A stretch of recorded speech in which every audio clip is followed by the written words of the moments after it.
So anyway, Chaz says, I want to get your haircut. There's a big skinhead following. He said, I want you to be skinhead band. This is to get us known.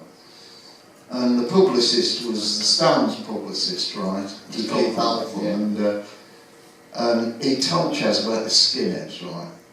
And then he felt guilty. And he rang Chaz up and he says, Chaz, you can't do it. They're nice blokes. They're nice blokes, don't ask them. He said, too late, mate, they're down there. Haircut off right away. And we had to do it because he thought if we don't do it, he'll drop us. Yeah. Well, it was, in the end, you got your own hybrid. In a funny way, it worked. Yeah, exactly. I couldn't stand with braces, but you know. Yeah. Well, the knob kept this a bit longer, didn't it? So, yeah, it wasn't really moved, but yeah.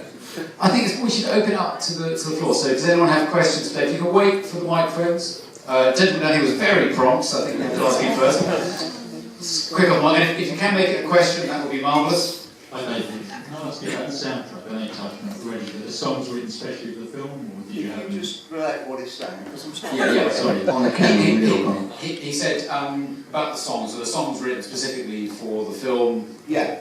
I think the songs were specifically written for the film. I think the How's It Feel was definitely a theme song, right?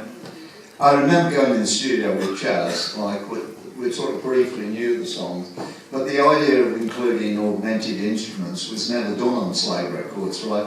Everything on Slade Records is Slade playing. But he said, let's get some brass in, let's augment it, you know, and orchestrate it a bit, you know, to make it a bit sort of like a soundtrack. That was the theory behind it. And I remember meeting this Gonzales mob who was pretty popular in London.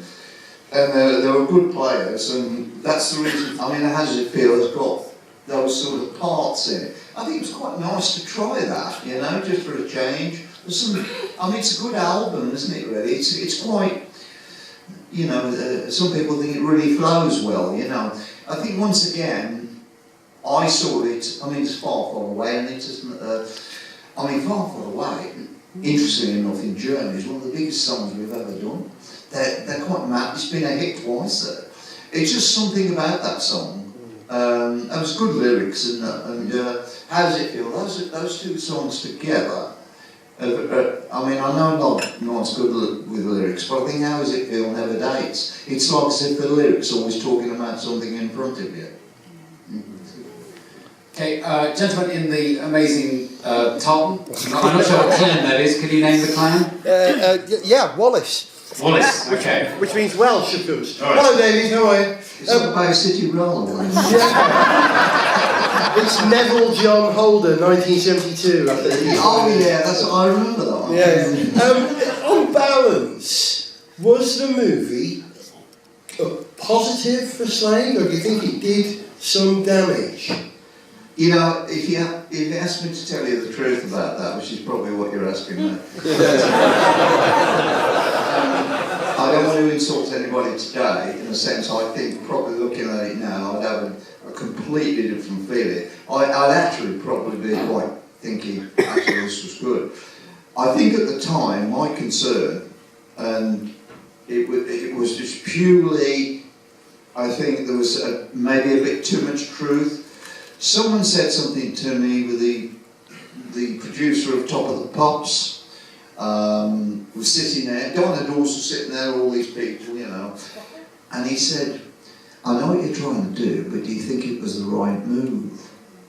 I think what he said, you're showing things that we're trying to hide. You know, the cookie so-and-so at the radio station, or somebody being paid, you know, all that. I don't know, it was funny.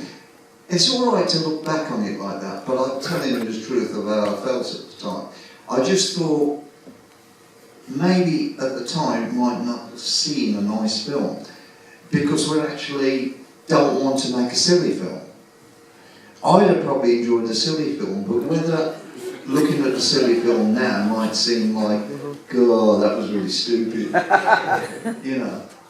I don't look at the Beatles film that way, they're hard to decide. I just think it's really funny, it reminds me of that time. But probably looking at it now, I think we're looking at something that maybe is almost more current now, you know, in the sense of the strangeness between us. There's still humour there, but I think with us being, you know, I mean, Don's wit is, I mean, if you're with Don, he's hilarious, sort of funny. But was it good for Slade or bad for Slade? I didn't think it was a career move, right? It didn't do well in the box office, right? It was attended, but I think I saw it in America, in St. Louis. I thought, well, they don't know me, I'll sit there and watch it.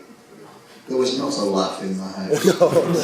They were looking at, I think they hadn't got a clue what we were saying. What night how's it going? Can you imagine the Americans? Thank God, what they're saying. Well, there's a bit in Gene Simmons' autobiography where he says, you know, there was one great group, they were Slade, but they were Welsh. And I think that's what they were saying. That is in Gene Simmons' autobiography. Well, Gene Simmons is funny anyway. I mean, Gene Simmons says, and he saw this one day and he says, Dave Hill, legend. Oh, thanks, mate. Yeah, I saw you at the so-and-so, which is some place, famous venue in New York. Yeah, I saw you, you came out with the big boots and you went down the front and you went, well, I've never done that in my life. He said, you went down the front, and then the great part is, you lay on the floor and kicked your legs out. What he didn't realise is I fell on the floor. I kicked my legs out because I didn't want to look like... Meanwhile, behind me was, you pillar!